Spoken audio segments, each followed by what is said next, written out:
Hi, it's Lydia. Welcome back to my channel. Today, I want to talk about respect. So, how can we parent while showing respect to our child? I believe that it's very important. So, I'm going to emphasize 4 points. So, the first one is the authority of the parents will have an impact about the understanding of God's authority on your child. Let me explain. As a parent, the way that you show your authority, the way that you show your leadership, your power, your child will have that connotation with God, because for your child, you are the highest. You see, you have the highest power. So if you are mean all the time, your child will think that God is mean as well. If you are unfair, your child will believe that God is unfair. If you let go and you're really like, oh, I don't care, I don't mind. So your child will associate how you parent to how God take care of us. So that's why please be mindful. I know so many people. I have conversation with people on different topic, and those people are from different industry. And I can tell you, especially if you are a dad, please hear me. If you are a dad, you need to understand your role, because as a father, if you are messed up as the father, then we have that connotation about God not being reliable, is somewhere far away, not really involved in our lives, and it's not true. So please, if you are a parent, if you are a parent and a dad, you need to be mindful about how you behave, because the behavior will have that impact. So yes, it's very important to understand that how you parent your child will have that connotation about God, because you are the authority. So now it's important to accept your child's choices. What does it mean? Very easy. When you ask something to your child, especially when it's a question and it's not open-ended questions, your child will always have two answers, either yes or no. So be ready. If your child say no, respect it. If he said yes, respect it. And what is very important is to teach your child to understand the consequences behind the choices. Because now, if I ask you something and you say no, those are consequences. So now you need to teach your child that among those consequences, you have consequences that you like and consequences that you don't like. But there are both consequences about your own choice.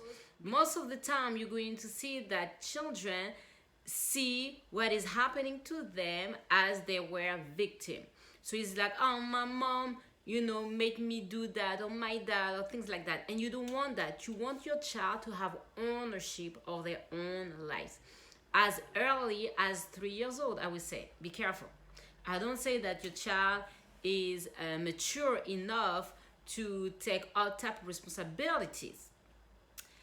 But it's important to understand that your child needs to have choices, and your child needs to understand the consequences of his or her choices.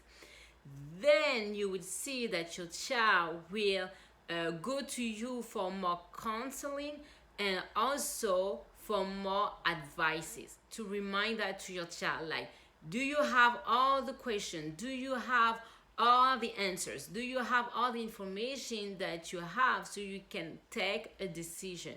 And if you see that your child cannot grasp all of it, you need to help your child. Teaching your child that skill, teaching your child that when you choose something, no matter what, you will have consequences behind it. Another point is to be calm. When you show respect to someone, you cannot be angry, because when you are angry or always full of emotion, the person cannot see that there is any respect. It's always about you. I feel sad, I feel always something. So you don't want to show that to your child. You want to show to your child that even when I am upset or angry or things like that, I can keep my posture and I can show respect. You know, so many people, as soon as they are angry, they are so disrespectful. Why? You know, I know it's hard to always have those three skills: calm voice, face, and body at all time. I will tell you that today I was in the car and Andrew thought that he got candies and he did not, and he was so mad, and he kicked my seat because I was, driving, and he kicked my seat with his feet. And I said to him, did you kick my seat? And he said yes. And I said, why? And he said, because I am angry. And I said to him, have you ever seen myself or other people kick things because they are angry?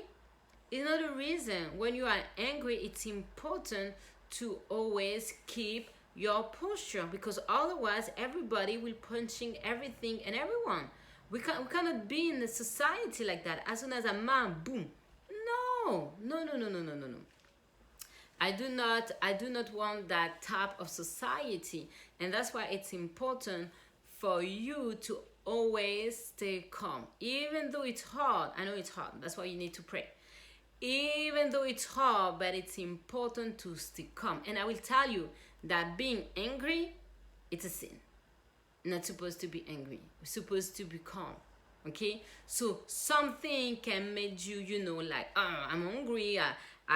I don't agree with it, and everything in between. But always keep your posture. Don't slap people. Don't kick people. Don't push people or say mad things. Always have calm voice, face, and body.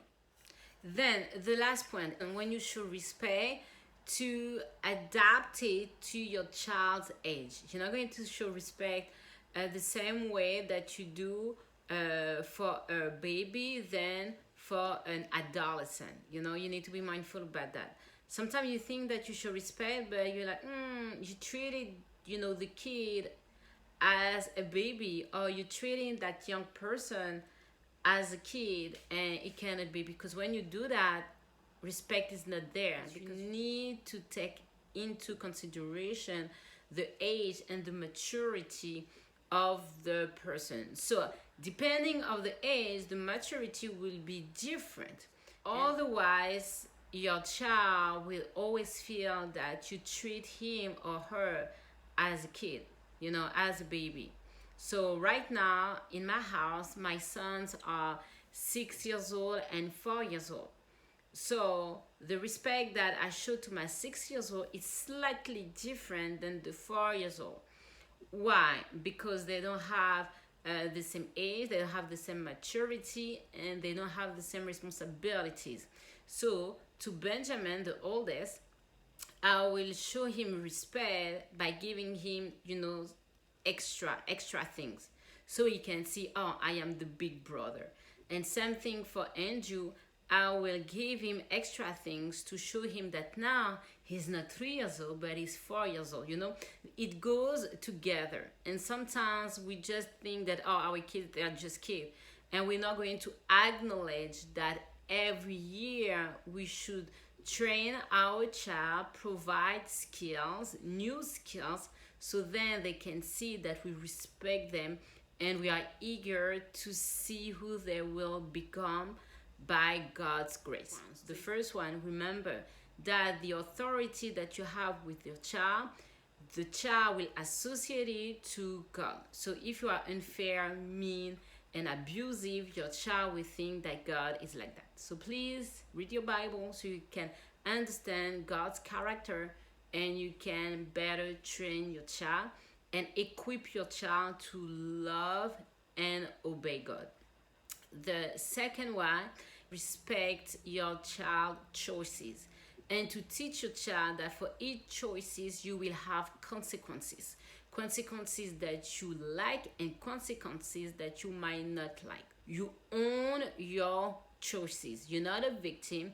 It's not mommy, it's not daddy, it's not the neighbor, it's not your friend, it's your choice. So your consequence. To always be calm, because when you are angry, you don't show respect. So you need to keep a calm voice, face anybody at all time, to show respect accordingly to your child's age. And remember, always pray with your child, and all the things that you want your child to become, pray with your child and say to your child through prayers that he can become a great person. So let me know in the comment, how do you treat your child? Talk to you soon. Thank you, and subscribe to my channel.